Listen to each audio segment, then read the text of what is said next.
আকসার বাহন পৌঁছে যখন জিবরিল বলেন তাকবীর সেখানে পড়লেন নামাজ সব নবী সেথায় সুলতানের রাসূলের পিছনে সাল্লু আলাইহি ওয়া আলিহি আলহামদুলিল্লাহি রাব্বিল আলামিন ওয়াসসালাতু ওয়াসসালামু আলা সাইয়্যিদিল মুরসালিন আম্মা বা'দ ফাআউযু বিল্লাহি মিনাশ শাইতানির রাজীম বিসমিল্লাহির রহমানির রহিম আসসালাতু ওয়াসসালামু আলাইকা ইয়া রাসূলুল্লাহ ওয়া আলা আলিকা ওয়া সাহবিকা ইয়া হাবিবাল্লাহ আসসালাতু ওয়াসসালামু আলাইকা ইয়া নবিয়াল্লাহ ওয়া আলা আলিকা ওয়া সাহবিকা ইয়া নূরাল্লাহ। মাদানী চ্যানেলের দর্শকবৃন্দ, আলহামদুলিল্লাহ আযজা ওয়া জাল উপস্থিত হয়েছি বিশেষ ট্রান্সমিশন মেরাজে মুস্তাফা সাল্লাল্লাহু তাআলা আলাইহি সাল্লাম অনুষ্ঠানকে সামনে নিয়ে। আলহামদুলিল্লাহ আযজা ওয়া জাল, আমরা সবাই জানি রজব মাস অতিবাহিত হচ্ছে, আর এই রজব মাসে আমরা একটি রাতের জন্য অপেক্ষা করি, আর যে রাতটি আলহামদুলিল্লাহ আযজা ওয়া জাল আল্লাহ তাআলার তরফ থেকে প্রিয় নবী রাসূল আরবি সাল্লাল্লাহু তাআলা আলাইহি সাল্লামকে মেহমান বানিয়ে মেরাজে নিয়ে গিয়েছিল। আলহামদুলিল্লাহ সেই রাত আমাদের সামনে অপেক্ষমান।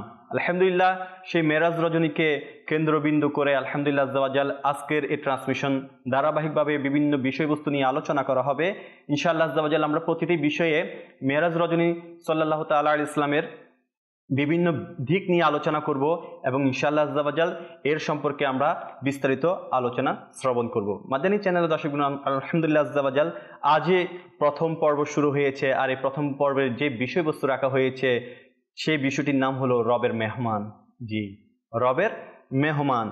মেরাজে মুস্তাফা সাল্লাল্লাহু তাআলা আলাইহি সাল্লাম এর সংগঠিত হওয়ার কারণ এবং এর মধ্যে আলহামদুলিল্লাহ আযজা ওয়া জাল অনেক হিকমত ও পূর্ণ বাণী রয়েছে। ইনশাআল্লাহ আযজা ওয়া জাল বিস্তারিতভাবে আমরা মুবাল্লিগে দাওয়াত ইসলামের কাছে শুনবো ইনশাআল্লাহ আযজা ওয়া জাল। চলুন আমরা বিস্তারিত আলোচনা করার পূর্বে একটি দরুদ শরীফের ফজিলত শ্রবণ করে নিই। রাসূল আকরাম নূরে মুজাসসাম সাহেব আদি আদম সাল্লাল্লাহু তাআলা আলাইহি সাল্লাম ইরশাদ করেন, তোমরা যেখানে থাকো না কেন আমার উপর অধিক হারে দরুদ শরীফ পাঠ করো, কেননা তোমাদের দরুদ শরীফ আমার নিকট পৌঁছে থাকে। সুবহানাল্লাহ। সাল্লু আলাল হাবিব সাল্লাল্লাহু তাআলা আলা মুহাম্মদ সাল্লাল্লাহু তাআলা আলাইহি ওয়াসাল্লাম। মাদানী চ্যানেলের দর্শকবৃন্দ, আলহামদুলিল্লাহ আযজা ওয়া জাল দরুদ শরীফ এমন একটি ইবাদত, এমন একটি জিকির যেটি আলহামদুলিল্লাহ আযজা ওয়া জাল যেখান থেকে মহব্বত সহকারে পাঠ করবেন আমার রসুল মকবুল সাল্লাল্লাহু তাআলা আলাইহি ইসলামের রজা মোবারকে পেশ করা হয়। তো সৌভাগ্যবান আশিকানের রসুল কেন দেরি করব বা কেন অবহেলা করব, কেন অলসতা করব? ইনশাআল্লাহ আযজা ওয়া জাল দরুদ শরীফ পাঠ করতে থাকবো, আর মেরাজ রজনী রাতটা সামনে অতিবাহিত হবে ইনশাআল্লাহ আযজা ওয়া জাল। তো ইনশাআল্লাহ এই উপলক্ষে আমরা বেশি বেশি করে আমাদের দরুদ শরীফ পড়ার ধারাবাহিকতাকে বাড়িয়ে দিই ইনশাআল্লাহ আযজা ওয়া জাল। এতে আমাদের বরকত ফজিলত ইনশাআল্লাহ অনেক কিছু ফায়াদ আমরা পেয়ে যাব। মাদানী চ্যানেলের দর্শকবৃন্দ, দেখুন প্রিয় নবী রাসূল আরবি সাল্লাল্লাহু তাআলা আলাইহি ইসলাম শান মান নিয়ে আমরা আলোচনা করব। মেরাজে মুস্তাফা সাল্লাল্লাহু তাআলা আলাইহি ইসলামের অনুষ্ঠানও আলোচনা হবে। আসুন সেই অনুষ্ঠান এর মধ্যে যে বিষয়টি নেওয়া হয়েছে রবের মেহমান, এই রবের মেহমান কেন রাখা হয়েছে নাম এবং এর ব্যাপারে বিস্তারিত আলোচনা ইনশাআল্লাহ আমাদের মুবাল্লিগে দাওয়াত ইসলামী রয়েছেন আমার এনাম ভাই। আলহামদুলিল্লাহ, কেমন আছেন হুজুর? আলহামদুলিল্লাহ আলা কুল্লি হাল। তো আমরা নতুন মুখ দেখছি, নতুন মুবাল্লিগ, ইনশাআল্লাহ নতুন আলোচনা শ্রবণ করবো ইনশাআল্লাহ আযজা ওয়া জাল। ইনশাআল্লাহ অনেক ভরপুর আলোচনা হবে। আসুন আলোচনা শুরু করার পূর্বে একটি কালামে পাক দিয়ে আমরা শুরু করি এবং নিজের অন্তরকে তাজা করে নিই। কালাম শ্রবণ করার পূর্বে ভালো ভালো নিয়ত করে নিই যে আল্লাহ রাসূল সাল্লাল্লাহু তাআলা আলাইহি ওয়া আলিহি ওয়াসাল্লামের সন্তুষ্টি অর্জনের জন্য ইনশাআল্লাহ তাআলা আমরা কালাম শ্রবণ করব, কালাম পাঠ করব। সাল্লি আলা রাসূলিনা সাল্লি আলা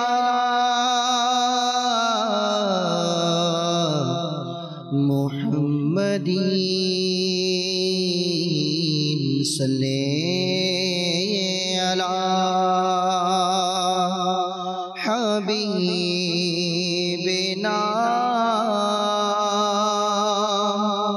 সাল্লি আলা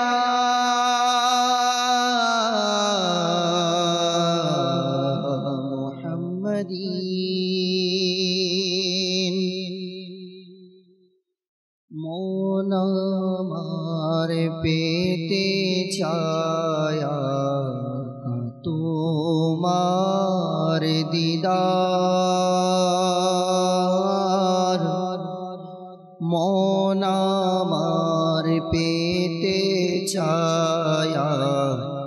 তোমার দিদার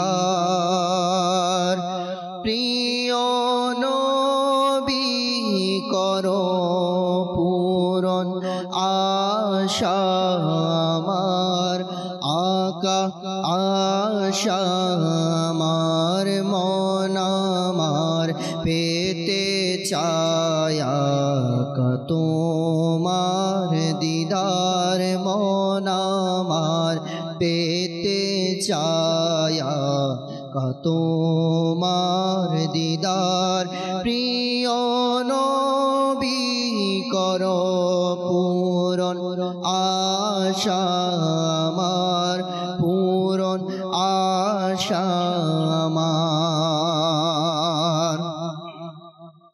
পূর্ণিমার রজনী আর নুরানি বাহার পূর্ণিমার রজনী আর নুরানি বাহার প্রিয় নবী আমায় দাও না তোমার দিদার আকা তোমার দিদার মন আমার পেতে চায়া তোমার দিদার মন আমার পেতে চায়া তোমার দিদার প্রিয় নবী করো পূরণ আশা আমার পূরণ আশা আমার আকা দয়া করো আকা দয়া করো আকা দয়া করো আকা দয়া করো সিদরাতুল মুনতাহা জান্নাতের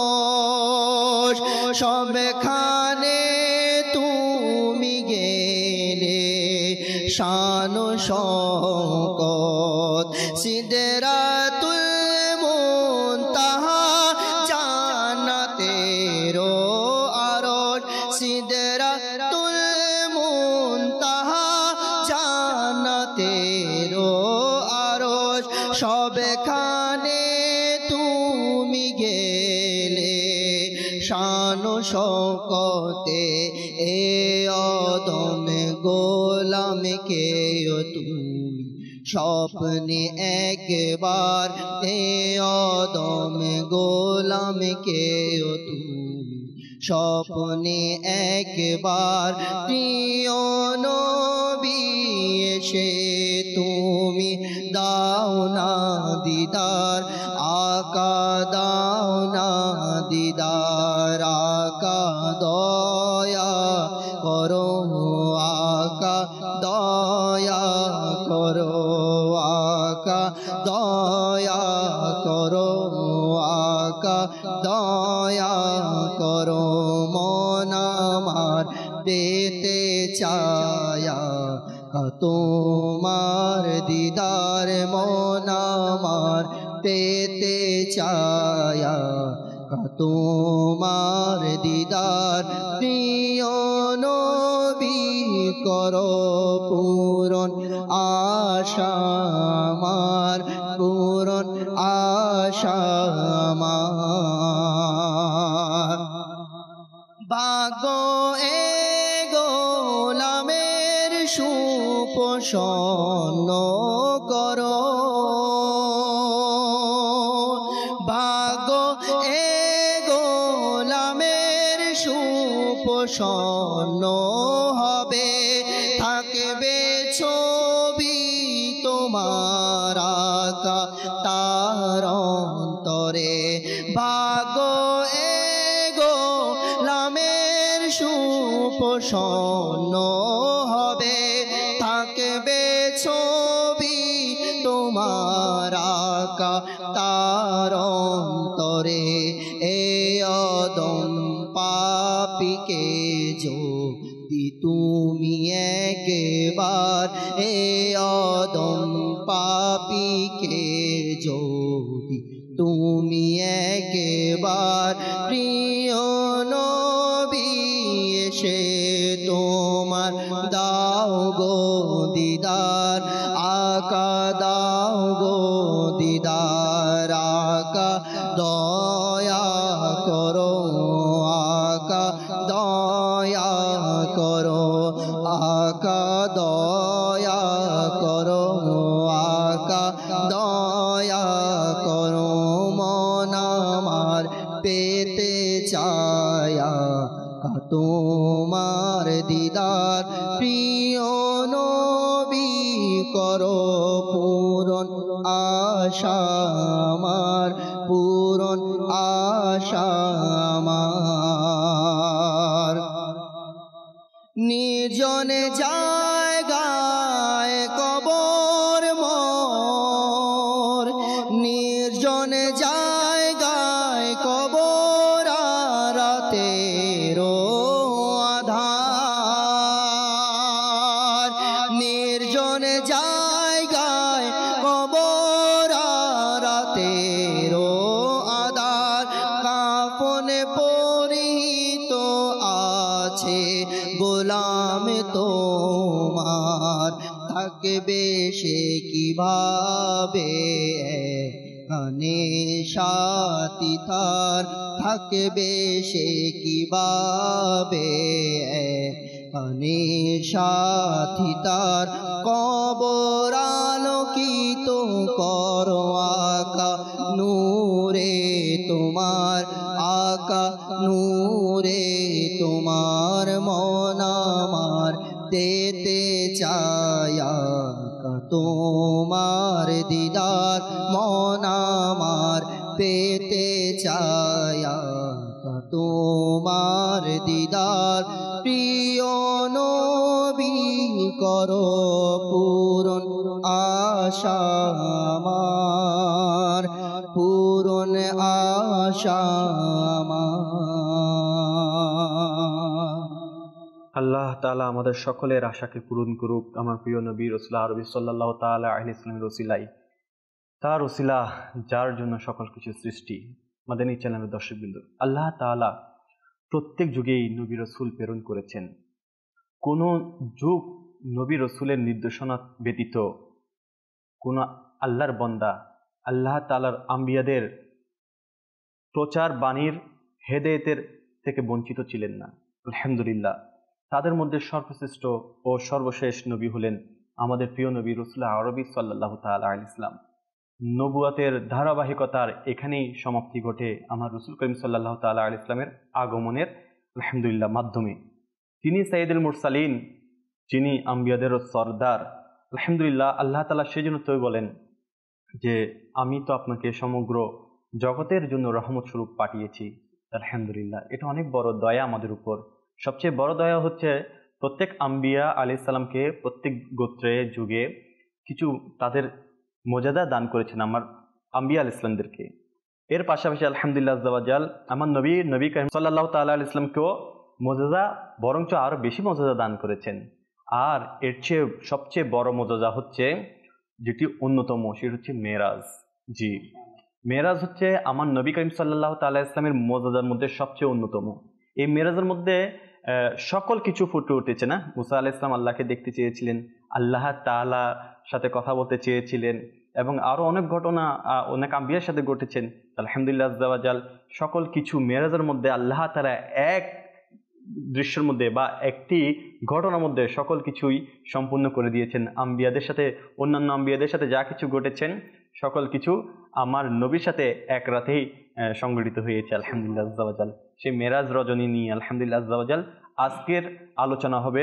রবের মেহমান জি ইনশাআল্লাহ আযজা ওয়া জাল আজকে দুজন মুবাল্লিগে দাওয়াত ইসলামী থেকে আমরা রবের মেহমান এই বিষয় নিয়ে আমরা ইনশাআল্লাহ আযজা ওয়া জাল আলোচনা শুনব সর্বপ্রথম আমাদের যিনি আলহামদুলিল্লাহ প্রথম স্টুডিওতে আমাদেরকে ধন্য করার জন্য এসেছেন আমার এনাম ভাই ওনার কাছে যাব কেমন আছেন আপনি আলহামদুলিল্লাহ হুজুর আজকে তো সবে মেরাজ উপলক্ষে যে অনুষ্ঠানটি নেওয়া হয়েছে মেরাজে মুস্তাফা সাল্লাল্লাহু তাআলা আলাইহি ওয়াসাল্লাম তার বিষয়বস্তু হচ্ছে রবের মেহমান তো আলহামদুলিল্লাহ রবের মেহমান কি জন্য রবের মেহমান করলো, বা এত সুন্দর একটি মেহমানদারি বা আহ্বান করার এর হিকমত, এর কারণটা ইনশাআল্লাহ আজ্জা ওয়া জাল বিস্তারিত যদি আলোচনা করতেন।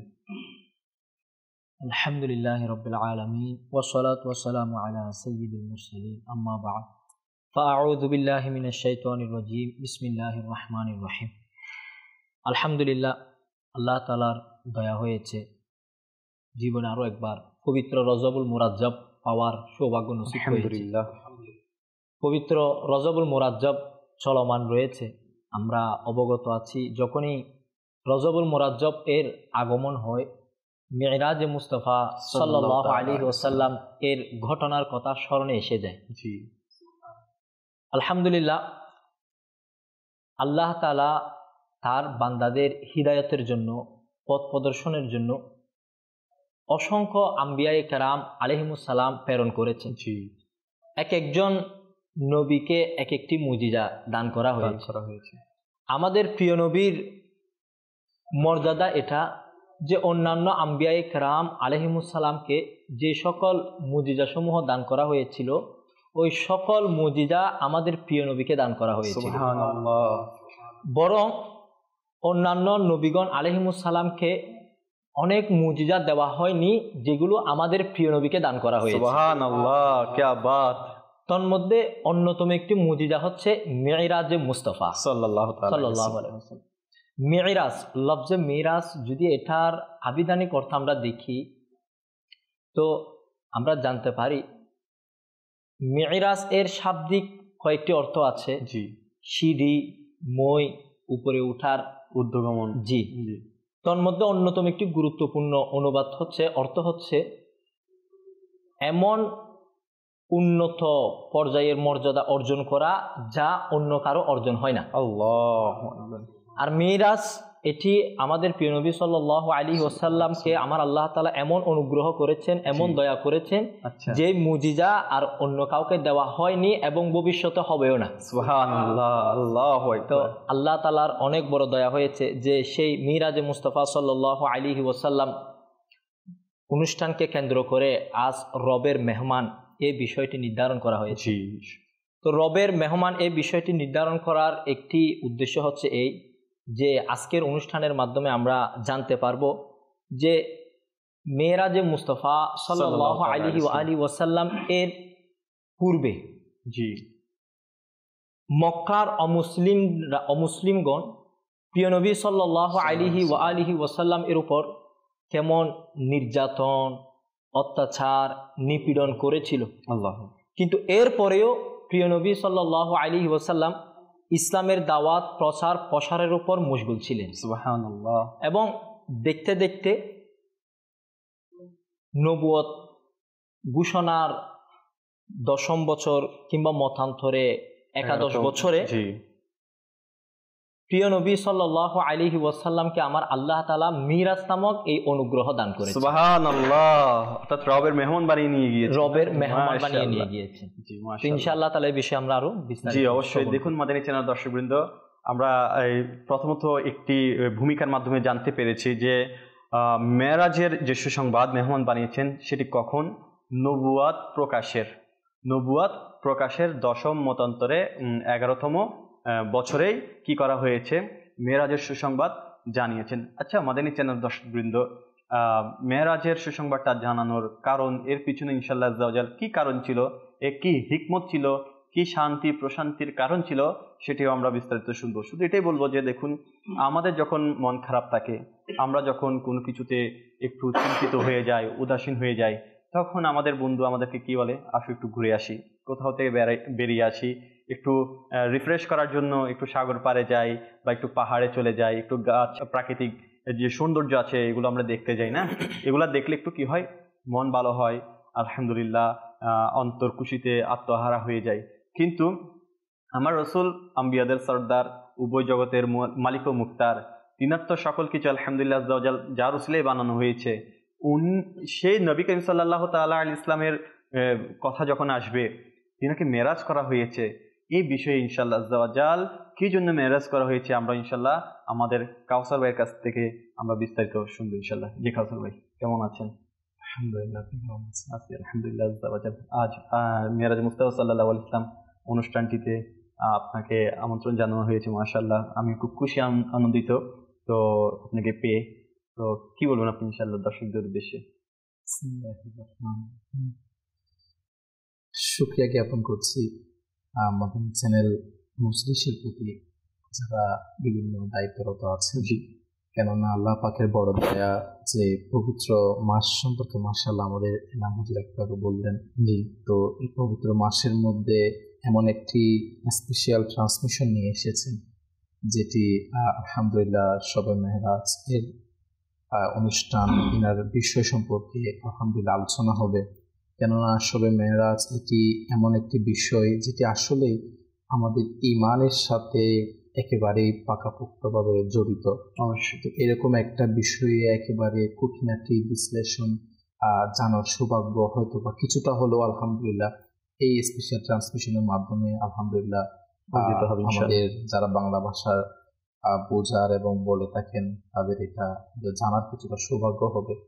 তো যারা আমাদের চ্যানেল দর্শক রয়েছেন, আপনাদেরকে আমি অনুরোধ করবো, আমরা এই যে এই আমাদের ট্রান্সমিশন আমরা নিজেও দেখি এবং অপরকে দেখার দাওয়াত প্রদান করি। তো আজকে আলহামদুলিল্লাহ আমাদের এই শবে মেহরাজের স্পেশাল ট্রান্সমিশনের মধ্যে যে বিষয় নেওয়া হয়েছে যে রবের মেহমান। তো শবে মেহরাজ এটি ঘটনাবলী এর আগে যে কিছু বিষয়, সেই বিষয়ে আলোচনার ব্যাপারে। শবে মেহরাজ এটি ঘটনাটা, এটার পিছনে এবং এটার কারণ হিসেবে অনেকগুলো হিকমত রয়েছে। কিতাবের মধ্যেও বলা হয়েছে যে কোনো ঘটনার পিছনে কোনো না কোনো হিকমত থাকে, কোনো কারণ থাকে। তো তার মধ্যে অসংখ্য হিকমত রয়েছে এবং এর মধ্যে অন্যতম একটি হিকমত হচ্ছে যে আমার প্রিয় আকা হুজুরপুর নূর সাল্লাল্লাহু তাআলা আলাইহি ওয়াসাল্লাম তিনি যখন নবুয়ত প্রকাশ করেন, তো এই অবস্থায় ইনাকে ইনার নেকি যখন দাওয়াত দেওয়া শুরু করেন, তখন বিভিন্ন ধরনের কাফেরদের পক্ষ থেকে, অমুসলিমদের পক্ষ থেকে বিভিন্নভাবে তিনি আঘাতপ্রাপ্ত হন। এর ব্যাপারেও বিশ্লেষণ ঘটনা ইনশাআল্লাহ আমরা আমাদের এনাম হুজুর আছেন এবং ইনশাআল্লাহ বিশ্লেষণ শুনবো ইনশাআল্লাহ।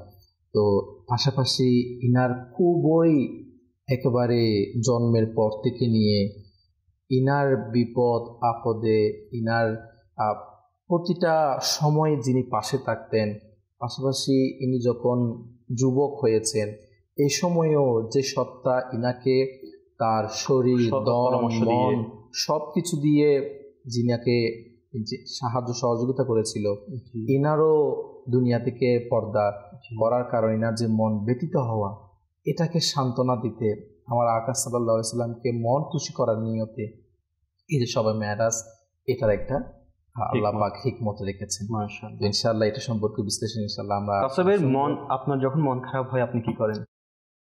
আসলে আল্লাহ পাকের বড় দয়া, বিষয়টা এমন, মন তো খারাপ হতেই পারে না অনেক সময়, মন মানসিকতা। তো আল্লাহ পাকের বড় দয়া যে দাওয়াত ইসলামের বদৌলতে আজকে আল্লাহ পাক আমাদেরকে এই জেহেনে মন মানসিকতা দিচ্ছে। যখন মন খারাপ হয় বা যখন পেরেশানি চলে আসে, তখন সর্বপ্রথম আসলে আল্লাহ পাকেরই দরবারে কি নিজের পেরেশানিকে, নিজের দুঃখকে, যে হে আল্লাহ মালিক, আপনি তো রয়েছেন আমাদের সকল পেরেশানিকে দূর করার জন্য। এবং আমার প্রিয় আকা সাল্লাল্লাহু তাআলা আলাইহি ওয়াসাল্লামের যে দরুদ শরীফ পাঠ করার প্রতি কেমন যে হিকমত রয়েছে। এক কথায় আমরা যখন কোনো বিপদ আপদের মধ্যে পড়ে যাই, তখন আল্লাহ পাক আমাদেরকে বিভিন্ন উসিলা মাধ্যম দিয়ে দিয়েছে যে না, তোমরা নিজের পেরেশানি, বিপদ আপদকে দূর করার জন্য এগুলা আমল করো, প্রশান্তি পাওয়া যায়। প্রশান্তি পাওয়া যায়। তো আসলে আল্লাহ পাকের জিকিরে এবং ইবাদতের মধ্যে যে প্রশান্তি পাওয়া যায়, এর মাধ্যমে আসলে যে অনেকগুলা পেরেশানি, অনেকগুলো বিপদ আপদ দূর হয়ে যায়। মাশাআল্লাহ, আমাদের দর্শকবৃন্দ, এটাই আসলে মূল কথা হচ্ছে যে বর্তমানে আমরা মেরাজ নিয়ে আলোচনা করবো ইনশাআল্লাহ। আমার এনাম ভাই আছে ইনশাআল্লাহ আজ্জা ওয়া জাল। আমরা বিস্তারিত মা খাদিজাতুল কুবরা রাদিয়াল্লাহু তাআলা আনহার পর্দা করার নিয়ে, আমার রাসূলুল্লাহ ইসলামের যে আবেগ উৎফুল্ল ছিলেন সেটা নিয়ে আমরা ইনশাআল্লাহ শুনবো। সাথে সাথে আবু তালেব, যিনি আবার নবী করিম সাল্লাল্লাহু আলাইহি ওয়াসাল্লামের আপন চাচাজান ছিলেন, ওনার ব্যাপারে ইনশাআল্লাহ আমরা কিছুটা শোনার চেষ্টা করবো। মাদানী চ্যানেলের দর্শকবৃন্দ, দেখুন এই মেরাজটি আসলে অনেক বড় হিকমতের একটি কারণ। আমরা যখন মেরাজের কথা শুনছি তখন আমার একটা এটাই মনে আসলো যে আমাদের যখন মন খারাপ হয় আসলে আমরাও চেষ্টা করি যে মনকে ভালো করার জন্য। অনেকেই মনকে ভালো করার জন্য কি করেন, বিভিন্ন বেহায়াপনার আশ্রয় নিয়ে থাকেন, নাচ গান, বেহায়াপনা, গান শুনে তার মন ভালো করার চেষ্টা করে। অথচ এগুলোর মধ্যে মন ভালো হওয়ার কিছুই নেই। মন ভালো হওয়ার মধ্যে যা কিছু রয়েছে তা হচ্ছে জিকির, নামাজ, যে মেরাজের মধ্যে আল্লাহ রাসূল সাল্লাল্লাহু আলাইহি ওয়াসাল্লামকে সর্বশ্রেষ্ঠ উপহার দেওয়া হয়েছে। ইনশাআল্লাহ এটারও বিষয়বস্তু নিয়ে আমরা আলোচনা করব। মাদানী চ্যানেল দর্শকবৃন্দ অনেক আমাদেরকে স্মরণ করেছেন ইনশাআল্লাহ আযজা ওয়া জাল। আসুন আমাদেরকে দর্শক যারা স্মরণ করেছেন কল দিয়ে তাদেরকে আমরা স্মরণ করি, কল শুনিয়ে দিন। আমার নাম মোহাম্মদ ইমরান, আমার বাড়ি চট্টগ্রাম। মাদানী চ্যানেল নতুন অনুষ্ঠান মেরাজে মুস্তাফা, এই অনুষ্ঠানটি খুবই সুন্দর। এই অনুষ্ঠান থেকে আমরা মেরাজ সম্পর্কে জানতে পারবো। ধন্যবাদ দাওয়াত ইসলামীকে এই ধরনের অনুষ্ঠান উপহার দেওয়ার জন্য। আমার জন্য দোয়া করুন ইনশাআল্লাহ।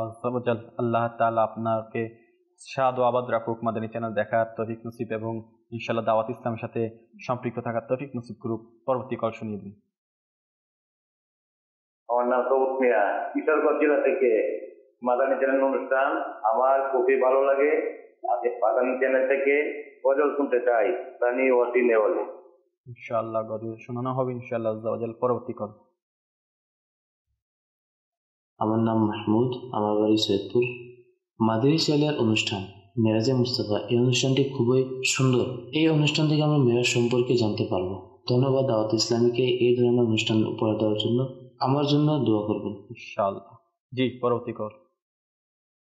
আমার নাম মেহেদি হাসান ওয়ালিদ, আমি পঞ্চগড় কামারপাড়া থেকে আওয়াজ করছিলাম। আমি ইমাম জাফর সাদিক রাদিয়াল্লাহু তাআলা আনহু এই কোনো একটা মানুষ আবার শুনতে চাই। শুনিয়ে দিলে খুশি হব। আমার সাথে দোয়া করবেন।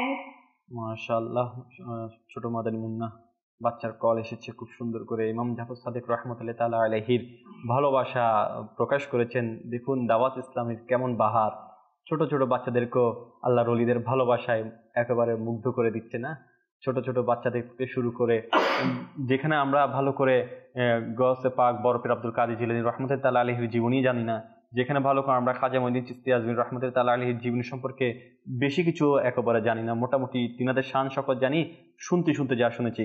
কিন্তু ইমাম জাফর সাদিক রাহমাতুল্লাহি তাআলা আলাইহির ব্যাপারে তো আমরা অনেকেই জানি না, যেটি আমাদেরকে মাদানী চ্যানেল জানিয়ে দিচ্ছে। আলহামদুলিল্লাহ। আমার শেখে তারিকাত আমির আহলে সুন্নাত মৌলানা মোহাম্মদ ইলিয়াস আত্তার কাদেরী জিআই রজবী দামাত বারকাতুল আলিয়া, তিনার আলহামদুলিল্লাহ শান ও শকতের উপর আমরা কুরবান যাই। তিনি আমাদেরকে প্রত্যেক আল্লাহর ওলির শান, আদব এবং ইসালে সোয়াব নিয়াতখানি করার যে একটি আলহামদুলিল্লাহ উৎসাহ দিচ্ছেন, সেটি ছোট ছোট বাচ্চাদের অন্তর আলহামদুলিল্লাহ আযজা ওয়া জাল কত সুন্দরভাবে রেখাপাত করছে। এটাই দাওয়াত ইসলামী, এটাই মাদানী চ্যানেলের বাহার আলহামদুলিল্লাহ আযজা ওয়া জাল। দেখুন দাওয়াত ইসলামী চাই এটাই যে ছোট ছোট বাচ্চারা থেকে শুরু করে বৃদ্ধ পর্যন্ত সবাই সে বুজুর্গানের দিনের যে আমল ছিল, জজবা ছিল, সেটাকে আবার চাঙ্গা করে দিতে চাই দাওয়াত ইসলামী। আলহামদুলিল্লাহ সেটি আমার আমির আহলে সুন্নাত করে থাকেন। তো মাদানী চ্যানেলের দর্শকবৃন্দ করবো না কেন? আলহামদুলিল্লাহ করবো না কেন বলেন? আমাদের তো ইহদিনাস সিরাতুল মুস্তাকিমে চলতে হবে না? তো আল্লাহর ওলিরা যারা আছে তাদের সম্পর্কে যদি আমাদের ভালোবাসা স্থাপন না হয়, তাদেরকে যদি আমরা অনুসরণ না করি, তাহলে আমাদের খোদা বীরু আসবে কোথা থেকে, আর আমরা ইহদিনাস সিরাতুল মুস্তাকিম পাবো কোথা থেকে? না, ইনশাআল্লাহ আযজা ওয়া জাল। আমরা দেখতে থাকবো মাদানী চ্যানেল বেশি করে। পরবর্তী কল শুনিয়ে দিন। মোহাম্মদ খায়রুল ইসলাম, কিশোরগঞ্জ থেকে। আপনাদের অনুষ্ঠানগুলো দেখতেছি, খুব ভালো লাগতেছে মাশাআল্লাহ। আমি একটা গজল শুনতে চাই। আচ্ছা, সবাই তো গজল শুনতে চান, আর আমাদের আলোচনা এখনো পর্যন্ত পরিপূর্ণভাবে গভীরের দিকে যায়নি। ইনশাআল্লাহ আযজা ওয়া জাল আমরা আরেকটা কালামে পাক শুনি, শোনার পর ইনশাআল্লাহ আমরা নাম্বারের কাছে যাব। ইনশাআল্লাহ বিস্তারিতভাবে রবের মেহমান যেটি মেরাজের আহ্বান হয়েছেন সে সম্পর্কে, আসলে রবের মেহমান হওয়ার পূর্বে কেমন দিন প্রচারে আমার নবী করিম সাল্লাল্লাহু তাআলা আলাইহি ইসলাম, তার উম্মতদের অনেক উম্মত রয়েছেন এবং মক্কার ও মুসলিমরা রয়েছেন, তাদের কাছ থেকে কি পেয়েছেন আসলে সে সম্পর্কে আমরা শুনবো। কি দিয়েছেন আমার নবীকে তারা, আর আল্লাহ তাআলা কি দিয়েছেন, ইনশাআল্লাহ বিস্তারিত আমরা শুনবো তো ইনশাআল্লাহ। মাদানী চ্যানেল দেখতে থাকুন আর কালামে পাক শুনুন। আমাদের শাহাদাত ভাই ইনশাআল্লাহ আমাদেরকে কালাম পাক শুনিয়ে মেরাজের রজনীতে ডুবিয়ে দিবেন ইনশাআল্লাহ।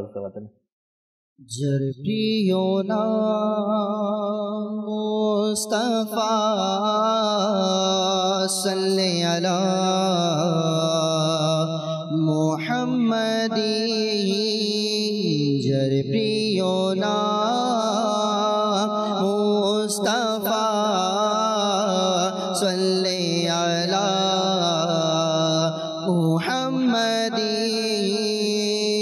তারি তরে দিলাম খোদা তারি তরে পেলাম খোদা সাল্লি আলা মুহাম্মাদিন রুহুল আমিন গেলেন রোয়ে নবী গেলেন আরশ পানে রুহুল আমিন গেলেন রোয়ে নবী গেলেন আরশ পানে আরশে আযম দিল সাড়া আরশে আযম দিল সাড়া সাল্লি আলা মুহাম্মাদিন যার প্রিয় নাম মুস্তাফা সাল্লি আলা মুহাম্মাদিন তারি তরে পেলাম খোদা সাল্লি আলা মুহাম্মাদিন যখন পেরে কবরে নবীর চেহারা দেখাবে যখন ফেরে কবরে নবীর চেহারা দেখাবে পড়ি যেন সেথায় খোদা পড়ি যেন সেথায় খোদা সাল্লি আলা মুহাম্মাদিন যার প্রিয় নাম মুস্তাফা সাল্লি আলা মুহাম্মাদিন তারই তরে পেলাম খোদা সাল্লি আলা মুহাম্মাদিন। আল্লাহ আল্লাহ, আমাদের কত সৌভাগ্য আমরা আখিরি নবীর উম্মত হয়েছি না। এই আখিরি নবীর উম্মত হওয়ার সুফল হিসেবে আমরা যা পেয়েছি, এক একটা রাত এমন ভাবে পেয়েছি যে এক একটি রাতের বিনিময়ে সারা জীবনের গুনাহ আল্লাহ তাআলা মাফ করে দেন। এটা একমাত্র এই উপহার, এই সৌভাগ্য আমরা পেয়েছি আমার নবী রাসূলুল্লাহ রবি সাল্লাল্লাহু তাআলা আলাইহি ওয়াসাল্লামের উসিলায়। যে নবীর উসিলায় আমরা এত কিছু পেয়েছি, সেই নবীর আদর্শ নিয়ে আমরা কতটুকু চলছি আল্লাহ ভালো জানেন, আপনি ভালো জানেন। আপনার নিজের জীবন নিজে অতিবাহিত করছেন, আমার নবীকে কতটুকু আদর্শ নিয়ে, আমার নবীর আদর্শ নিয়ে চলছেন, সে বিষয়ে আপনি নিজেকে প্রশ্ন করুন। আসুন আমরা এনান ভাইয়ের কাছে যাই, আরো কিছু বিস্তারিত। বিশেষ করে আমি এনান ভাইয়ের কাছে জিজ্ঞেস করবো যে ইসরা আর মেরাজ এই দুটার মধ্যে কি কোনো পার্থক্য আছে? ইসরা এটার শাব্দিক একটি অনুবাদ হচ্ছে সফর। আচ্ছা। আর মেরাজ এর অর্থ হচ্ছে, আমি যা পূর্ব বলেছি, জি জি, এমন উন্নত মর্যাদা যা এমন ব্যক্তির অর্জন হয় অন্য কারো আচ্ছা অর্জন হয় না। জি, মাশাআল্লাহ। এটা একটি পার্থক্য। এবং এর সম্পর্কে তো আলহামদুলিল্লাহ কোরআনে পাকের আয়াত মজুদ আছে ইসরা সম্পর্কে। জি জি, আল্লাহ তাআলা পবিত্র কোরআনে সূরা বনী ইসরাইলের 1 নম্বর আয়াতে বলেছেন, এর দিকে আমরা যাব। জি জি, তবে এর পূর্বে আচ্ছা আমাদের এটা জানা দরকার যে আমরা পূর্বে শুনেছি প্রিয় নবী সাল্লাল্লাহু আলাইহি ওয়াসাল্লামকে সান্ত্বনা দেওয়ার জন্য মেরাজ উপহার দেওয়া হয়েছে। জি, কোন দুঃখের কারণে সান্ত্বনা দেওয়া হয়েছে? আচ্ছা, মাদানী চ্যানেল দর্শকবৃন্দ, কোন দুঃখের কারণে? দেখুন, আমরা তো সবে মেরাজ এটা পালন করি, শুনি, সবে মেরাজের তাৎপর্য এবং সেদিন নামাজ আমাদেরকে দিয়েছেন সেটাও আমরা শুনি, কিন্তু এর পিছনে অনেক বড় হিকমত আছে, সেটা কখনো কি আমরা শুনেছি? আসুন আজকে এনাম ভাই আমাদেরকে শোনাচ্ছে, মনোযোগ সহকারে শুনি ইনশাআল্লাহ। জি, মেরাজে মুস্তাফা এর পূর্বে আচ্ছা মক্কার অমুসলিমগণ প্রিয় নবী সাল্লাল্লাহু আলাইহি ওয়াসাল্লামের উপর অনেক বেশি অত্যাচার, নির্যাতন, নিপীড়ন করেছিল। আচ্ছা, এর কারণ কি ছিল? কি? একটি মাত্র কারণ, যে প্রিয় নবী সাল্লাল্লাহু আলাইহি ওয়াসাল্লাম প্রকাশ্যে মানুষকে নেকির পথে আহ্বান করেছিলেন। আল্লাহু আকবার। এই কাজকেই কেন্দ্র করে তারা প্রিয় নবী সাল্লাল্লাহু আলাইহি ওয়াসাল্লামের উপর নির্যাতন করেছিল। আচ্ছা, প্রিয় নবী সাল্লাল্লাহু আলাইহি ওয়াসাল্লাম কখন থেকে প্রকাশ্যে নেকির দাওয়াত দেওয়া শুরু করলেন? জি জি, কখন থেকে? এটি আমরা কোরআনে পাক থেকে জেনে নিই। 19তম পারার সূরা শুআরা এর 214 নম্বর আয়াতে আমার আল্লাহ তাআলা ইরশাদ করেন, ওয়া আযির আশিরাতাকাল আকরাবিন। কানজুল ঈমান থেকে অনুবাদ। আল্লাহ তাআলা বলছেন, হে প্রিয় হাবিব, আপনি আপনার নিকটতম আত্মীয় স্বজনদের ভীতি প্রদর্শন করুন। আচ্ছা, এই আদেশ প্রাপ্ত হওয়ার সাথে সাথেই প্রিয় নবী সাল্লাল্লাহু আলাইহি ওয়াসাল্লাম সাফা পর্বতে আরোহণ করলেন। জি। কুরাইশ অধিবাসীদের আহ্বান করলেন। জি। তারা প্রিয় নবীর ডাকে সাড়া দিয়ে সবাই একত্রিত হলো। জি। প্রিয় নবী সাল্লাল্লাহু আলাইহি ওয়াসাল্লাম তাদেরকে সম্বোধন করে বললেন, আচ্ছা, যদি আমি এখন বলি মক্কার উপকণ্ঠ থেকে, মক্কার অমুক নগরী, মক্কার অমুক প্রান্ত থেকে শত্রু দল আপনাদের উপর আক্রমণ করার জন্য অগ্রসর হচ্ছে, আচ্ছা, এটা কি আপনারা বিশ্বাস করবেন? আল্লাহ, কত বড় কথা! সকলেই এক বাক্যে বলে দিল যে আমরা বিশ্বাস করব না। কেন? আচ্ছা, কেন করবে? কারণ আমরা তো সর্বদা আপনি সাল্লাল্লাহু আলাইহি ওয়াসাল্লাম থেকে সত্যই শুনে আসছি। সুবহানাল্লাহ। তো আপনি এখন যেটা বলবেন এটাই সত্য হবে। আচ্ছা, সুবহানাল্লাহ। অবিশ্বাস কেন করব? জি। তখন অর্থাৎ আমার নবীকে সবাই আলামিন হিসেবে জানতেন, আলামিন হিসাবে জানতেন, বিশ্বাসী, সত্যবাদী হিসাবে মেনে নিয়েছেন। নবুয়ত প্রকাশ করার পূর্বে কিন্তু আলহামদুলিল্লাহ সবাই আমার নবীকে মহব্বত করতেন, বিশ্বাসী হিসেবে জানতেন, সবাই আদর করতেন বা সবাই ওনার কথায় সহমত পোষণ করতেন। সেজন্য কথা উঠে এসেছে। আচ্ছা, কিন্তু যখনই ঈমানের কথা এসেছে, জি, তখন আল্লাহ তাআলার পানা তাদের মুখ ফিরানোর বিষয়টি লক্ষ্য করুন।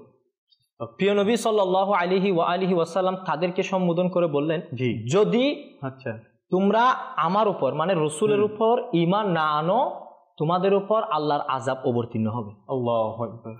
এটি শ্রবণ করার সাথে সাথে সর্বপ্রথম আবু লাহাব আল্লাহ তাআলার পানা তিরস্কার করা শুরু করে দিল। আস্তাগফিরুল্লাহ। আর আবু লাহাবের দেখা দেখিতে ওই মজলিস উপস্থিত যারা ছিল তন্মধ্যে অনেকেই একজন একজন করে সেই মজলিস ত্যাগ করে করে চলে যেতে লাগলো। এই বিষয়কেই কেন্দ্র করে প্রিয় নবী সাল্লাল্লাহু আলাইহি ওয়াসাল্লামের উপর অত্যাচার, নির্যাতন, নিপীড়ন শুরু করা হলো। আল্লাহ তাআলার পানা এই অত্যাচার কত মারাত্মক পর্যায়ের ছিল শুনলে অনেক কষ্ট হবে, শিক্ষার জন্য বলা দরকার। আল্লাহ তাআলার পানা প্রিয় নবী সাল্লাল্লাহু আলাইহি ওয়াসাল্লাম এর উপর এমন এমন নির্যাতন করা হয়েছিল যে প্রিয় নবীর যে হুজরা মুবারকের দরজা ছিল, আচ্ছা, কখনো দরজার উপর রক্ত লাগিয়ে দিত। আল্লাহ তাআলার পানা কখনো প্রিয় নবী সাল্লাল্লাহু আলাইহি ওয়াসাল্লাম এর এই নুরানি নরম শরীর মুবারকের উপর চাবুক দ্বারা আঘাত করত। আল্লাহ তাআলার পানা কখনো প্রিয় নবী সাল্লাল্লাহু আলাইহি ওয়াসাল্লাম যখন সিজদারত অবস্থায় থাকতেন, সিজদার মধ্যে গিয়ে ঘাট মটকে দিয়েছিল, এমনও ঘটনা আছে। সিজদারত অবস্থায় এমন ভাবে ঘাট মটকে দিয়েছিল, আল্লাহ তাআলার পানা প্রিয় নবী সাল্লাল্লাহু আলাইহি ওয়াসাল্লামের চক্ষু মুবারক বের হওয়ার উপক্রম হয়েছিল। শুধু তাই নয়, সিজদারত অবস্থায় উটের নাড়ি বুড়ি প্রিয় নবী সাল্লাল্লাহু আলাইহি ওয়াসাল্লামের পিঠ মুবারকের উপর তুলে দিত, চলার পথে কাটা বিছিয়ে দিত, পাগল বলতো, উপহাস করত, ঠাট্টা বিদ্রূপ করত। জি, আল্লাহ তাআলার পানা তারা দেখুন কেমন মুখ ফিরিয়ে নেয়। প্রথমে তো সত্যবাদী বলেছিল, জি, বিশ্বাস কেমন বিশ্বাস করেছিল যে আমরা কেন বিশ্বাস করব না, সর্বদা তো আপনার থেকে সত্যই শুনেছি। কিন্তু যে মাত্র ঈমানের কথা শুনেছে তারা মুখ ফিরিয়ে নিয়েছে। প্রিয় নবী সাল্লাল্লাহু আলাইহি ওয়াসাল্লাম এর প্রতি তাদের বিশ্বাস ছিল, কিন্তু যখনই ইসলামের বিষয়ে কোনো সত্য বাণী, সত্য তথ্য তাদের নিকট পৌঁছত, তখন তারা সেটাকে অস্বীকার করত, সেটা থেকে মুখ ফিরিয়ে নিত। ইসলামের সত্যতার উপর যখন প্রিয় নবী কোনো মুজিজা প্রদর্শন করতেন তখন তারা এত বেশি নিরুত্তর হয়ে যেতেন, নিরুত্তর হয়ে আর কি বলবে, উত্তর দেওয়ার মতো তো কিছু নেই, শেষ পর্যায়ে তারা জাদুঘর বলতেন, এরপরও বিশ্বাস করতেন না। তো আল্লাহ তাআলার পানা এভাবে আরো অসংখ্য ঘটনা যে প্রিয় নবী সাল্লাল্লাহু আলাইহি ওয়াসাল্লামের উপর এত বেশি অত্যাচার করা হয়েছিল, আল্লাহ তাআলার পানা হত্যা করার জন্য, শহীদ করে দেওয়ার জন্য পর্যন্ত চেষ্টা করা হয়েছে। যে আমাদের সমাজেও বর্তমানে আমাদের সাথে বর্তমানে যখন কিছু স্তরের মানুষ আছে, যখন আপনি তাল মিলিয়ে চলবেন না, তখন আপনার সাথে সবাই চলবে। আচ্ছা, যখন আপনি হক কথা বলা শুরু করবেন তখন আপনাকে মানুষ আঙ্গুল তুলবে, বলবে যে না, এখন মনে হয় কি আমাদেরকে ফায়দা নেওয়ার জন্য, এটা করার জন্য হুজুররা এটা বলছে। যখন হুজুরে হক কথা বলবে যে সুদ খাওয়া হারাম, তখন মানুষ কি হুজুরের এটার বিরোধিতা শুরু হয়ে যায়। যখন হক কথা বলে, তোমরা সত্য কথা বলো, হারাম, তোমরা হারাম থেকে বেঁচে থাকো, তখন বলে যে না, কিভাবে হারামটাকে হালাল করবে, আমরা আর নতুন নিচ থেকে মাসালাও দেওয়া শুরু করে দিই। ওই যুগের মতো যে সময় আমার প্রিয় আকাশ সাল্লাল্লাহু আলাইহি সাল্লামকে সবাই বিশ্বাসী মনে করতো, যেটা আমার হুজুর এতক্ষণ বললো, যখন হক প্রকাশ করেছে, যখন ইমানের দাওয়াত দিয়েছে, তখন আস্তে আস্তে কি যারা মুনাফিক, যারা মুশরিক, যারা কি বেদর্মী ছিল, যারা আসলে কাফির ছিল, তারা কি আমার প্রিয় আকাশ সাল্লাল্লাহু আলাইহি সাল্লাম থেকে মুখ ফিরিয়ে নেওয়া শুরু করলো। তো বর্তমানেও আমরা নামমাত্র কিছু মুসলমান আছি যারা আসলেই কি, যখন হকের বিষয় আসে, যখন মুসলমানের সত্য যেগুলো বৈশিষ্ট্য, ইসলামের যেগুলো কালচার, আমার নবী যা সুন্নত আমাদের জন্য রেখে গিয়েছে, সেগুলো যখন প্রকাশ করা হয়, সেগুলো যখন বলা হয়, তখন নাউজুবিল্লাহ আমরা সেই বেদর্মীদের মতো, অমুসলিমদের মতো আমরাও নাউজুবিল্লাহ ইসলামের সত্য বিষয়গুলোকে মানতে চাই না, আমরাও মুখ ফিরিয়ে নেওয়ার কি করি, চেষ্টা করি। তো আসলে এটা আমাদের বোঝা উচিত এই ব্যাপারে।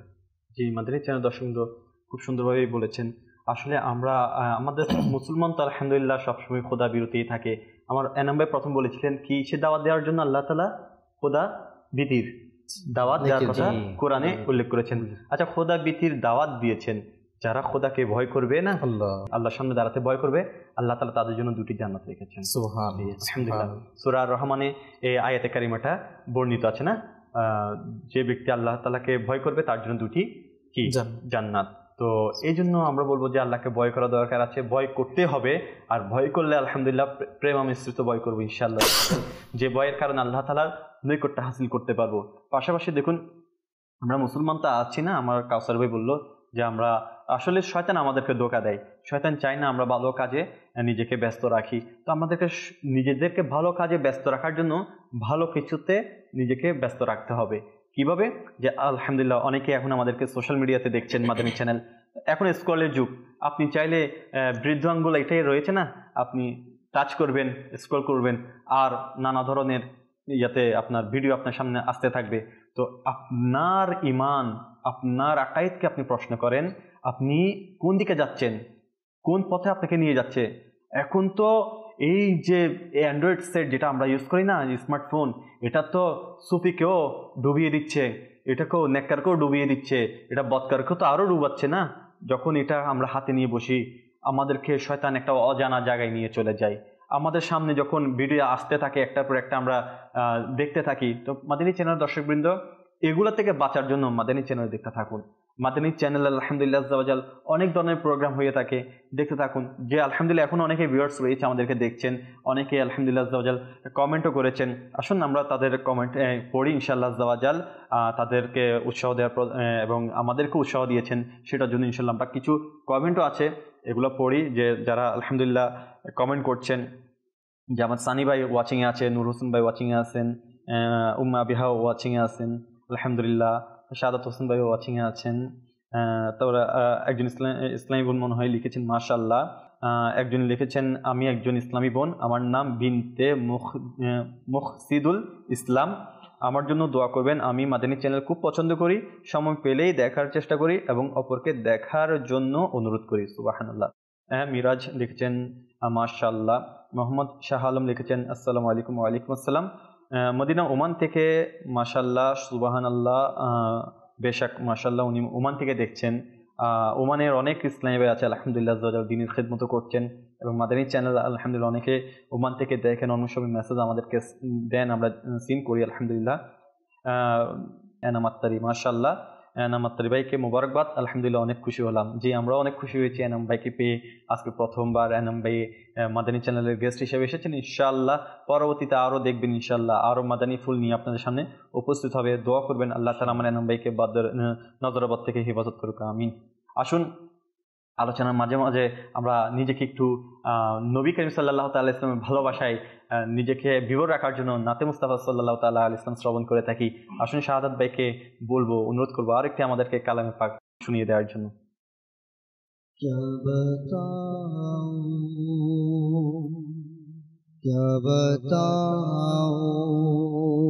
कि क्या मदीना है, क्या बताऊं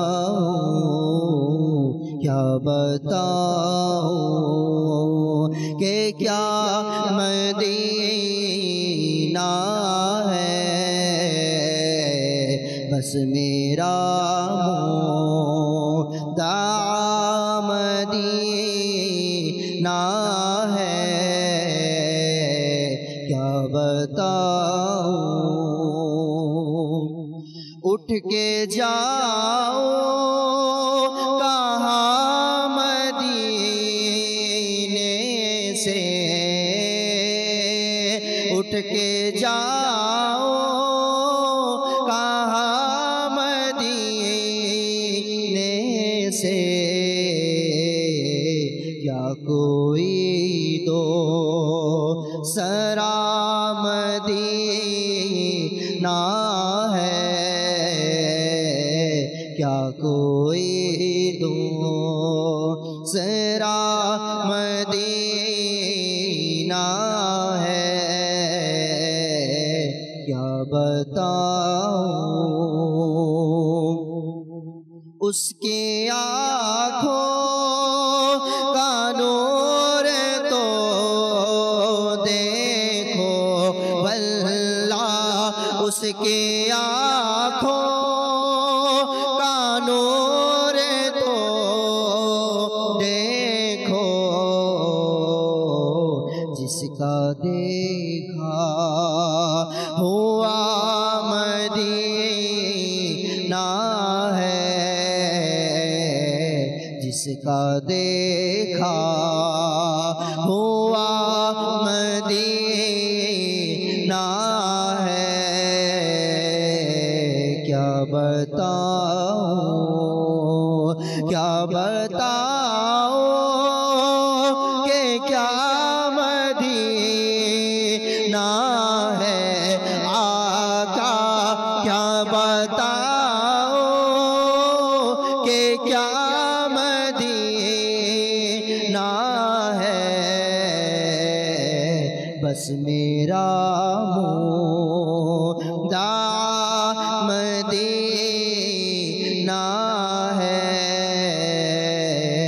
बस मेरा मुद्दा मदीना है,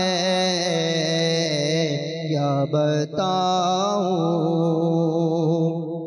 মাশাআল্লাহ, আসলেই দুনিয়ার যাকেই ভালোবাসেন সে আপনাকে কোনো না কোনো কষ্ট দিবে। আপনার বন্ধু বলুন, আপনার সহচর্য বলুন, আপনার প্রতিবেশী বলুন, কেউ না কেউ কিছু না কিছু কষ্ট তাদের থেকে হয়তো জানাতে অজানাতে হয়েই যায়। কিন্তু পেয়ারে নবী রাসূলুল্লাহ সাল্লাল্লাহু আলাইহি ওয়াসাল্লামকে যে ভালোবাসবে সে কখনো কষ্ট পাবে না, সে উল্টো প্রশান্তি পাবে, সে শান্তি পাবে।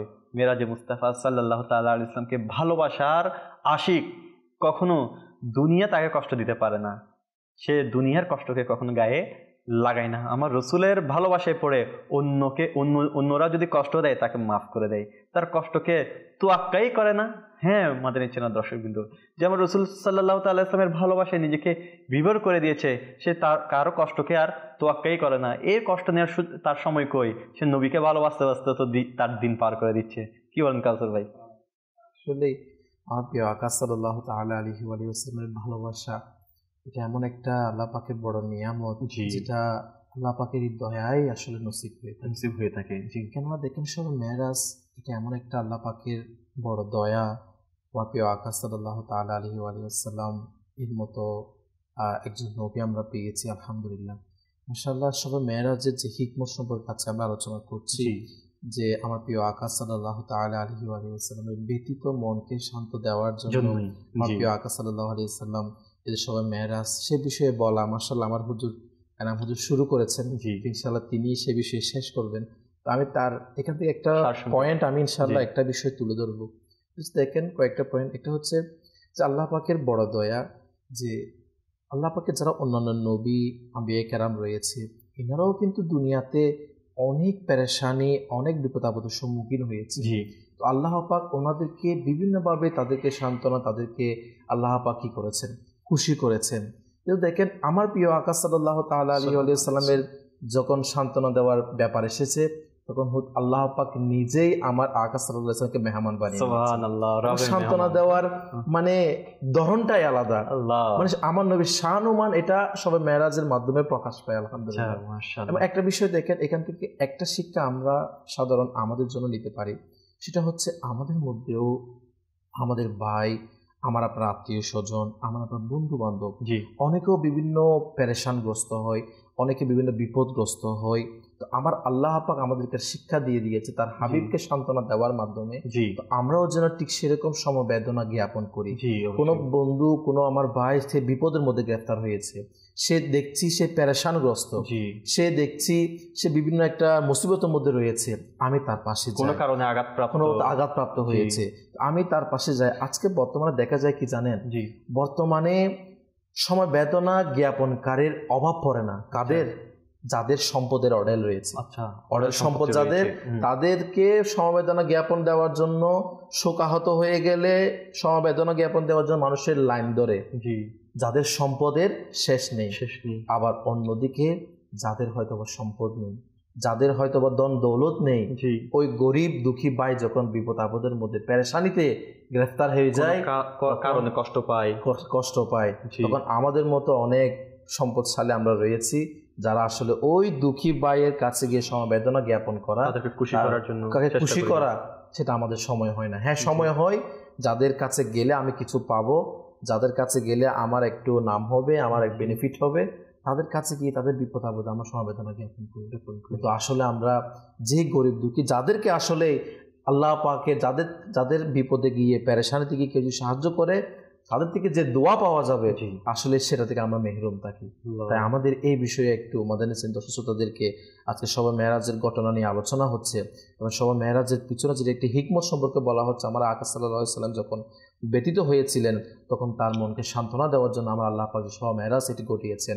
তাহলে আমাদের থেকে এটা একটা শিক্ষা, আমাদের আশেপাশে যারা আসলেই যারা দুঃখের মধ্যে কষ্টের মধ্যে রয়েছে, আমরা যদি তাদেরকে সমবেদনা জ্ঞাপন করি, তাদের মন খুশি করানোর চেষ্টা করি, তার বিপদ, তার মুসিবত, তার পেরেশানিটা কিভাবে লাঘব করা যায় সেটা একটু চেষ্টা করি ইনশাআল্লাহ। সাথে সাথে উপহার দেওয়ার চেষ্টা করি, কারণ মেরাজে আমার রসুলকে যে রবের মেহমান বানিয়েছে, শুধু বানাননি উপহারও দিয়েছেন। ইনশাআল্লাহ সেই উপহারের বিষয়বস্তু নিয়ে আমরা পরবর্তীতে ধারাবাহিকভাবে চলছে ইনশাআল্লাহ শুনবো। এরপর এনাম ভাই, আপনি যেটা শুরু করেছিলেন, যেখান থেকে বলছিলেন ইনশাআল্লাহ আমাদেরকে যদি আরো সুন্দরভাবে মাদানী ফুল দিতেন। জি ইনশাআল্লাহ, আমরা শুনতেছিলাম যে মেরাজের পূর্বে প্রিয় নবী সাল্লাল্লাহু আলাইহি ওয়াসাল্লামের উপর অত্যাচার, বিভিন্ন সময়ে বিভিন্নভাবে অত্যাচার করা হয়েছিল। আল্লাহ তাআলার পানা। এখানে আরেকটা জিনিস আমি আপনার কাছ থেকে জানতে চাই যে অত্যাচার তো পরে আসতেছে না, ওনাকে সাপোর্টিং দিত কে, বা ওনার সাপোর্টিং কারা ছিল তখন? বিশেষ করে যখন চাচা আবু তালিব রাদিয়াল্লাহু তাআলা আনহু এবং আপনার মা খাদিজাতুল কুবরা রাদিয়াল্লাহু তাআলা আনহা, ইনাদের থেকেই উনি অনেক বেশি সাপোর্ট পেয়েছিলেন। মাশাআল্লাহ। কিন্তু এক সময় তো ওনাদের ইন্তিকাল হয়েছিল। যখন আবু তালিব এবং খাদিজাতুল কুবরা রাদিয়াল্লাহু তাআলা আনহার ইন্তিকাল হয়েছিল, এরপর থেকে অত্যাচার আরো বেড়ে গিয়েছে। আল্লাহ তাআলার পানা, প্রিয় নবী সাল্লাল্লাহু আলাইহি ওয়াসাল্লামের উপর পাথর নিক্ষেপ করতে পর্যন্ত দ্বিধাবোধ করে নাই। অর্থাৎ আপনি বলতে চাচ্ছেন যে মক্কার মুসলিমরা আবু তালেবকে বেশি সম্মান করতেন, আবু তালেব রাদিয়াল্লাহু তাআলা আনহুকে বেশি সম্মান করতেন। উনি থাকা অবস্থায় ওনার ভাতিজাকে কেউ তেমন কোনো অত্যাচার করতে পারেনি। অত্যাচার করার আগে তাকে ভয় করত, কারণ চাচা আবু তালিবের অনেক প্রতিপত্তি ছিল, সম্মানিত ছিলেন, নেতার মধ্যে একজন নেতা ছিলেন ওখানে।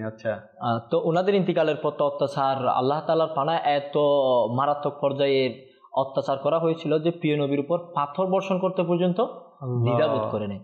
যখন প্রিয় নবী সাল্লাল্লাহু আলাইহি ওয়া সাল্লাম তায়েফবাসীদের নিকট ইসলামের দাওয়াত নিয়ে গেলেন, তখন তাইফের গোত্র প্রধানদের নিকট সর্বপ্রথম 3 জন গোত্র প্রধানের নিকট দাওয়াত পেশ করলেন। আচ্ছা, তারা প্রিয় নবী সাল্লাল্লাহু আলাইহি ওয়াসাল্লামের রহমতে ভরা এই বাণী শ্রবণ করে ইসলামের ছায়াতলে আসার পরিবর্তে বিরোধিতা করা শুরু করে দিল, বরং বখাটে লোকদের পিছনে লেলিয়ে দিয়েছিল।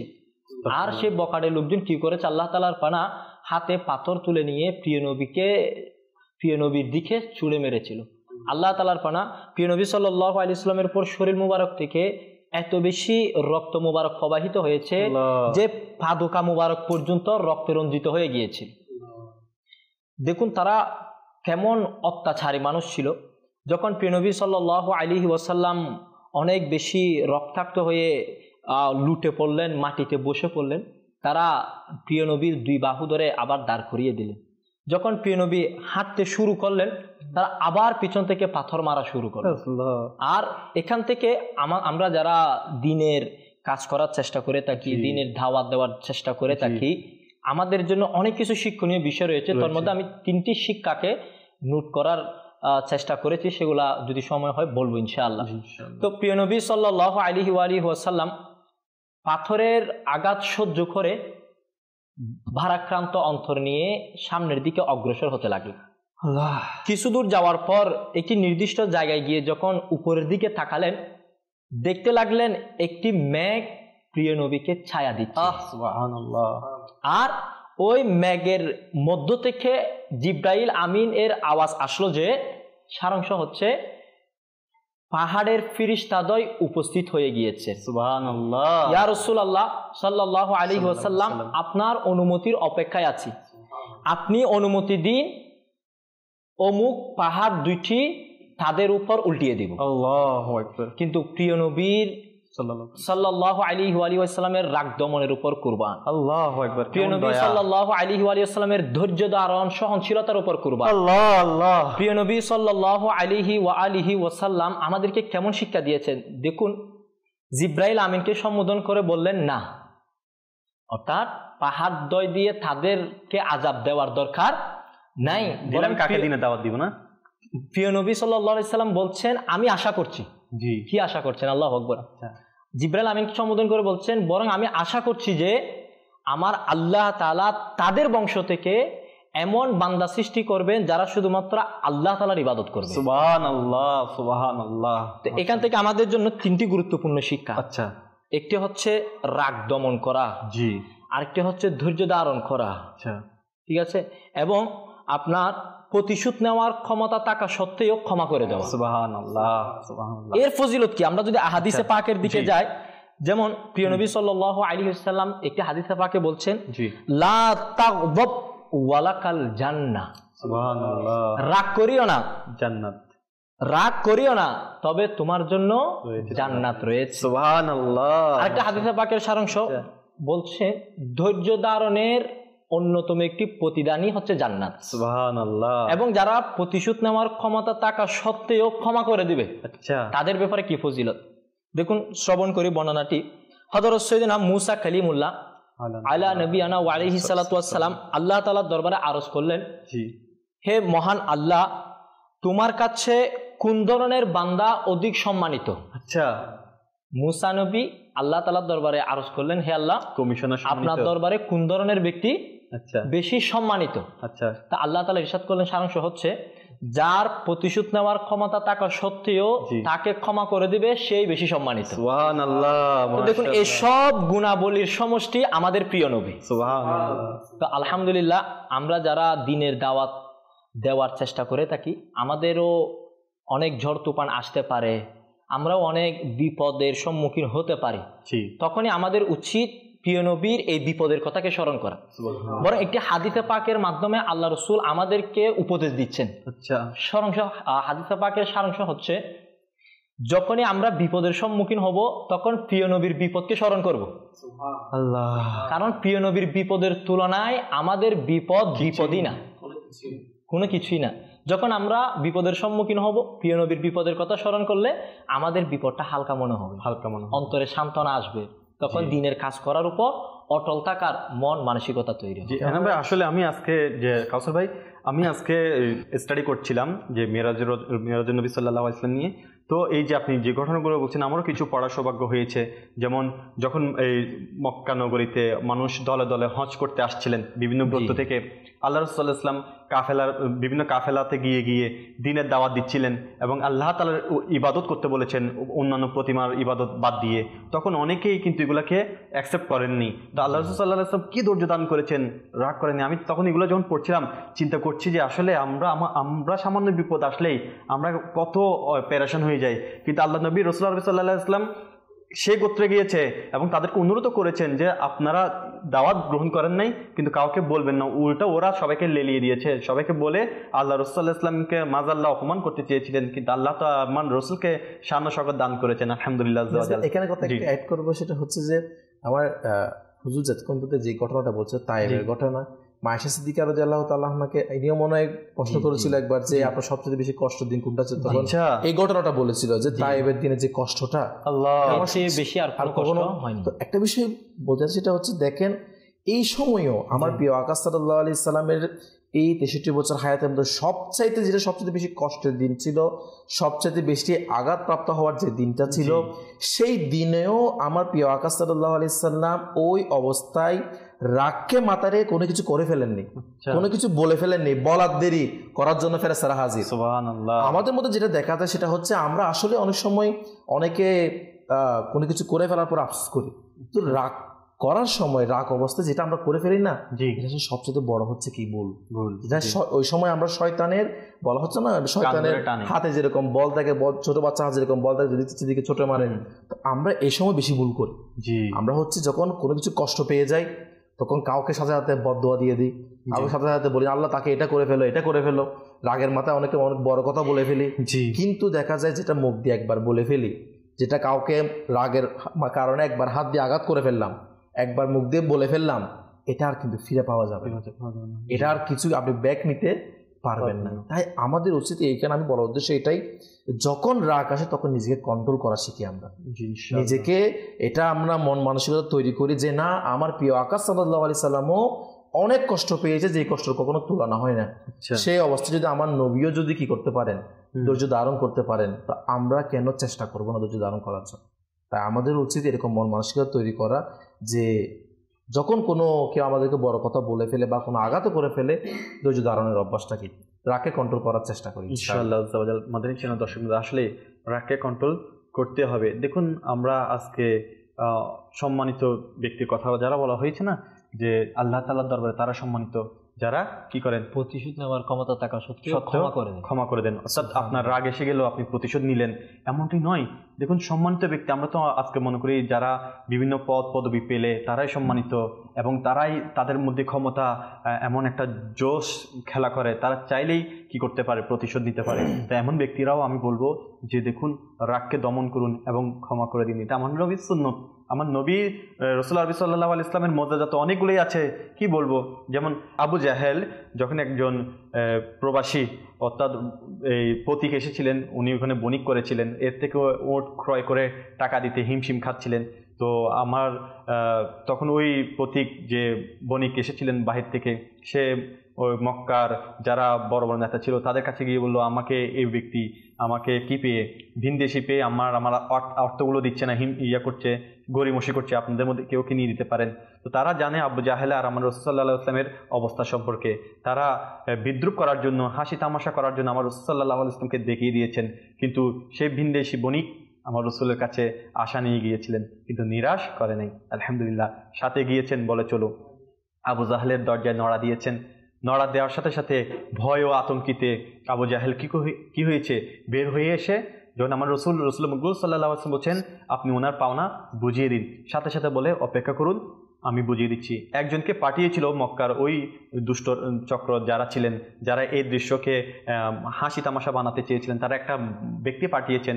তো তারটাই জিজ্ঞেস করলো কী হয়েছে, বলে যে আমি দেখলাম অবাক করা একটা ঘটনা, যে আবু জেহেল বের হলো, আতঙ্কিত ছিল, ভয় ছিল, আর আল্লাহ রাসূল সাল্লাল্লাহু আলাইহি ওয়াসাল্লাম বলার মাত্রই তার পরিশোধ করে দিল। এবং ওই ভিনদেশি বণিক তাদেরকে গিয়ে বলল যে আমার রাসূল সাল্লাল্লাহু আলাইহি ওয়াসাল্লামের জন্য দোয়া করেছেন, যে আমার পাওনাটা বুঝিয়ে দিয়েছেন। যখন জিজ্ঞেস করলো আবু জাহেলের কাছে এমন অদ্ভুত ঘটনা কেন ঘটেছে, এমন তো হওয়ার কথা ছিল না, তো আবু জাহেল বলেছে মোহাম্মদ সাল্লাল্লাহু আলাইহি ইসলাম দরজায় শুধু কাড়া আঘাত করেছিল ঠিকই, কিন্তু এর পিছনে আমি যে একটি অন্যরকম উট দেখেছি, ভয়ানক উট এবং ভয়ানক দাঁত চোখ বিশিষ্ট, আমি যদি তখন অস্বীকার করতাম এমন অবস্থা যে উটটি আমাকে খেয়ে ফেলতো না, তো আমি সেজন্য ভয়ে দিয়ে দিয়েছি। তো আল্লাহ রসুল মুহাম্মদ সাল্লাল্লাহু আলাইহি ওয়াসাল্লামকে আল্লাহ তাআলা হেফাজত করার জন্য সর্বদাই কি করেছেন, ফেরেশতা নিযুক্ত রেখেছেন, এমন এমন মজেজা দিয়েছেন আলহামদুলিল্লাহ। তারপর আমার রসুল মহব্বত দিয়ে, ভালোবাসা দিয়ে, সহানুভূতি দিয়ে, হিকমত দিয়ে দিনের প্রচার করেছেন। তা আমি বলবো যারা দিনের প্রচারে ব্যস্ত রয়েছেন, অনেক বিপত্তি আসেই, তো ইনশাআল্লাহ আমরা সবর করব। আর যারা এখনো দিনের দাওয়াত দেওয়ার মধ্যে আগ্রহ প্রকাশ করেন নাই, যারা আমাদেরকে মাদানী চ্যানেল দেখছেন, আসুন আমার রসুল কিভাবে দিনের দাওয়াত দিয়েছে, ঘরে বসে থাকার জন্য নয়। আজকে আমরা মায়ের কোলে ইসলাম পেয়েছি, কিন্তু এই ইসলামটাকে আরও মজবুত করার জন্য, আজকে নামাজি বাড়ানোর জন্য আপনাকে আমাকে ঘর থেকে বের হতে হবে। আমাদের পরিবেশে অনেকে আছে, অনেক মুসলমান যারা নামাজ থেকে দূরে সরে আছে, তাদেরকে দাওয়াত দিতে হবে, তাদেরকে বোঝাতে হবে। আমার রাসূল সাল্লাল্লাহু আলাইহি ওয়াসাল্লামের সুন্নাত থেকে অনেকেই আজকে দূরে সরে যাচ্ছে, তাদেরকেও বোঝাতে হবে। তো মাদানী চ্যানেল দর্শকবৃন্দু বলবো, আসুন আমরাও তাদেরকে বোঝাই এবং তাদেরকে বোঝানোর পাশাপাশি দ্বীনী খেদমতের আঞ্জাম দিই। আচ্ছা, রবের মেহমান নিয়ে কথা হচ্ছে, তো আমি ইনশাআল্লাহ আযজা ওয়া জাল মুক্তাসির সময় আছে, সংক্ষিপ্ত সময় আছে, ইনশাআল্লাহ আযজা ওয়া জাল কাউসার ভাই থেকে জিজ্ঞেস করবো। আসলে আমার এনাম হুজুর বলছিলেন যে আসলে আমার প্রিয় আকা সাল্লাল্লাহু আলাইহি সাল্লাম এর ব্যতীত মনকে সান্ত্বনা দেওয়ার ব্যাপারে, যে আসলে ইনি নেকের দাওয়াত দিতে যে কষ্টগুলা তিনি সম্মুখীন হয়েছেন, এবং এর পাশাপাশি ইনার নিকট আত্মীয় যে বলেছেন মা খাদিজা কুবরা রাদিয়াল্লাহু তাআলা আনহা, ইনারও যে আসলে দুনিয়া থেকে পর্দা করা, এটার কারণে আসলে ইনি অনেক ব্যতীত। এই ঘটনা আমার প্রিয় আকা সাল্লাল্লাহু তাআলা আলাইহি ওয়াসাল্লাম এর আসলে সবাই মেরাজের আগে যে বিষয়টার মধ্যে আলোচনা হয়েছে, এই ব্যাপারে আমরা যা কিছু শুনেছি চেষ্টা করবো এর উপর নিজেও আমল করার জন্য, এবং এই যে শিক্ষণীয় বিষয় অল্প, এগুলো কিন্তু আমরা চেষ্টা করবো যে আমলের মধ্যে আনার জন্য। আসলে বলতে গেলে আরো অনেক কথা, অনেক কিছু বলার জন্য আসলে নিয়োগ করে এসেছি, কিন্তু হয়তো সময় স্বল্পতার কারণে আর আমার এনাম হুজুর তো হয়তো আরো অনেক কিছু। আমি এনাম ভাইয়ের কাছে শেষ কথা, যে রবের মেহমানটা যেভাবে জিবরিল আমিন এসে দাওয়া দিয়েছেন, সেই সম্পর্কে আপনার থেকে একটু শুনতে চাইব। এর পূর্বে আপনি যে প্রথম একটি প্রশ্ন করেছিলেন আসরা, জি, এই বিষয়টি একটু শেষ করি ইনশাআল্লাহ, খুব সংক্ষিপ্ত ইনশাআল্লাহ। যেটি পবিত্র কোরআনের সূরা বনী ইসরাইল এর প্রথম অংশের মধ্যে বিদ্যমান। আচ্ছা, আল্লাহ তাআলা ইরশাদ করেন, সুবহানাল্লাযী আসরা বিআবদিহি লাইলাম মিনাল মাসজিদিল হারামি ইলাল মাসজিদিল আকসা। আচ্ছা, কানজুল ঈমান থেকে অনুবাদ। আল্লাহ তাআলা বলেন, পবিত্রতা তারই জন্য যিনি আপন বান্দাকে রাতারাতি নিয়ে গেছেন মসজিদে হারাম থেকে মসজিদে আকসা পর্যন্ত। এখান থেকে আমরা দুইটি গুরুত্বপূর্ণ শিক্ষণীয় পয়েন্ট নোট করি। একটি হচ্ছে এই যে মসজিদে হারাম থেকে মসজিদে আকসা পর্যন্ত মেরাজ হয়েছে, জি, এটাকে যদি কেউ অস্বীকার করে, এই আয়াতের তাফসির করতে গিয়ে তাফসির কারক সাদরুল আফাজিল মুফতি নাইমুদ্দিন মুরাদাবাদী আলাইহির রহমা বলছেন, সে আর মুসলমান থাকবে না, সে ইসলাম থেকে বের হয়ে যাবে। আচ্ছা, এটা একটা বিষয়। আরেকটা বিষয় হচ্ছে মসজিদে আকসা থেকে শুরু করে ধারাবাহিকভাবে সপ্তম আসমান ভ্রমণ, এরপর সিদরাতুল মুনতাহা, মাকামে মুস্তাওয়া, আরশে আজিমের উর্দে এবং দিদারে ইলাহি, সুবহানাল্লাহ, কথোপকথনের মর্যাদা, জান্নাত পরিদর্শন, জাহান্নাম পরিদর্শন এবং আবার প্রত্যাবর্তন করা, ফিরে আসা, এই সকল বিষয় যারা মসজিদে হারাম থেকে মসজিদে আকসা পর্যন্ত মিরাজকে বিশ্বাস করে, কিন্তু এরপর থেকে শুরু করে দিদারে ইলাহি, জান্নাত পরিভ্রমণ, জাহান্নাম পরিদর্শন, আবার ফিরে আসা, এটাকে অস্বীকার করে।